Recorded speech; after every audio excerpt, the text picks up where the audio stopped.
Welcome everyone, let's explore my Wicked Problem project. Hey guys, David here. So I'm going to share with you guys three things today. First is I'm going to share with you guys my Wicked Problem projects, and I'm going to share all of the research that I did, some of the things that I found helpful and things that I didn't find helpful. I'm then going to share a personalized creation that I came up with as a result of that research, and then I'm going to show you guys a survey that I created and the data I gathered that supports my personalized creation and also my research to help me try and tackle this wicked problem. Alright everyone, let's get into my research. So when doing my research, I kind of found three different types of research. Research that helped me see that my problem was important, research that taught me about being a better questioner or for others to be a better questioner, and then I had a breakthrough find. So I'm going to get into a little bit of all of those. So I'm investigating the subset of skills required to become a successful questioner and how I can teach those skills in the classroom.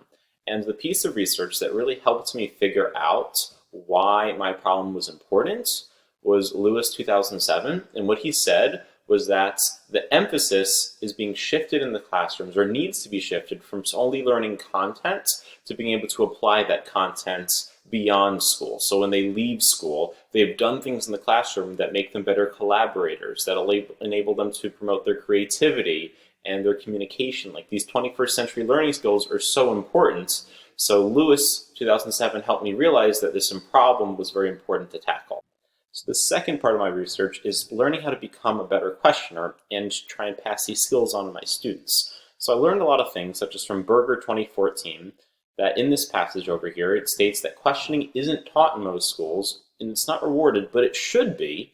Asking the right questions is an important focus that so many people, especially successful entrepreneurs, focus on, but people aren't focused on it for some reason. And many people often try and solve a problem by answering the wrong question. Now, these three parts from Berger are really important, but they don't help me teach questioning. They're just important parts of questioning. And similarly, according to Lewis 2007, he goes to explain different ways to become a better questioner, where you need to ask questions that are purposeful and clear and natural. And we need to avoid certain types of questions, like yes and no, and elliptical, things that are vague, guessing questions, leading questions. But the issue is, even if we're showing all these factors about how to be a good questioner, things to avoid in questioning, none of these specifically focus on this subset of skills I'm looking for in my wicked problem. And that is, at least until I found this next piece of research. So my breakthrough finding was from Rothstein, Santana, Purifoy 2017, where they focus in on three specific factors that are necessary in teaching questioning. And that is, students need to know divergent thinking, they need to know convergent thinking, and they need to know metacognition. And upon doing this reading and reflecting, what I realized is, in terms of divergent thinking, we too often tell the students what they need to learn. We don't let them discover that information. So one change that I want to make is I want to let the students discover their curriculum through questioning, and I have a personalized creation I'm going to share with you in a little bit on how I'm going to let students do more divergent thinking. Convergent thinking is analyzation and synthesis, which I think we do a lot of. It's still very important.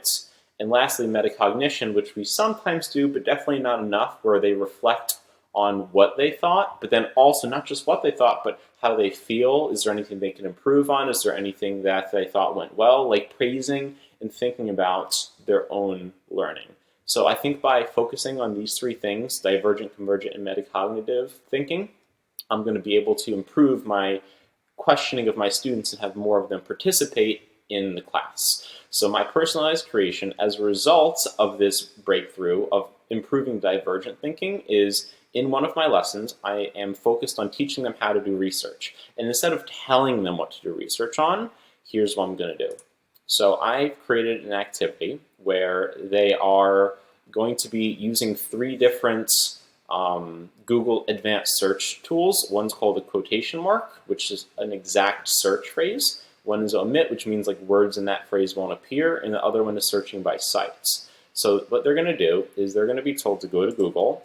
They're going to be told to type in the words Miami Dolphins, and they're going to have to try and get rid of all of the pieces of information in here that is not about real Dolphins in Miami. So they're having to get rid of all the football stuff, all the Twitter, all of the news stuff, and by getting rid of all of this information, what's going to happen is they are going to learn how to do research better. But instead of me telling them how to do it, they're going to use a technique called the question formulation technique that the last article taught me about. And using this, the students are going to generate questions following these 4 rules over here, where they ask as many questions as they can. They don't stop. They have 4 minutes to just get every bit of information, questions they come up with on paper. They're going to write the questions exactly as they stated them, and then they're going to, at the end, change those statements into questions so they have a giant list of questions to help see all the questions they have. Now, these questions are going to be questions such as, could we omit the word football using minus football to get rid of all things related to football? And they're going to try and get rid of as much as they can. And at the end of this process, they're going to review their questions and then have a chance to test them. So like if we went over to Google and then we typed in minus football, they would see, well, it didn't get rid of the football at the top, but certain things went away. So then they would have to go back to their information and try and look at what other questions, and then they're going to share that with the class. So instead of me telling them what they need to do to get rid of it, they're going to have more divergent thinking where they have a chance to try and ask questions and then see what happens. And as a result, they're going to learn the Google Advanced Search parameters, and they're going to then know how to research better, and they've practiced divergent thinking. So this is my personalized creation, and I'm really excited to see how it goes. Next up, let's get into the survey feedback. So let's get into the research. So according to my survey, 71% of teachers find that their students are hesitant to share their ideas, and teachers think that there's a lot of different important skills that their students need to acquire in order to be a little more successful, both in the classroom and once they finish school. And those skills are really different across the board, which I think is really interesting. You know, there's all the following issues that you can read down below over here. Pause the video if you want.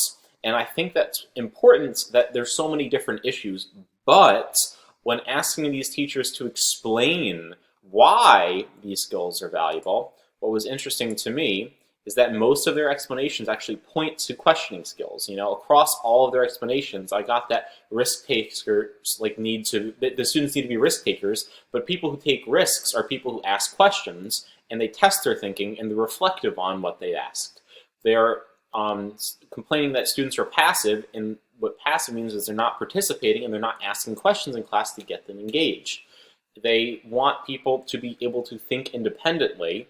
And in order to think independently, you need to be able to question what works and what doesn't work. And collaboration is essential in the workplace and to work like after school where you work. In order to work well with others, you have to question what will and what will not work. So I think that at the core of all these skills that the teachers are talking about, students need to build questioning skills.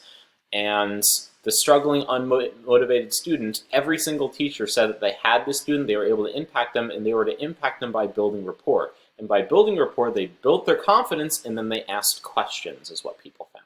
So I think this is a really important skill to do, and as a result, I've taken this survey data and I've created the personal creation in terms of trying to teach question asking to improve students' divergent thinking skills. That's it. Hope you guys enjoyed.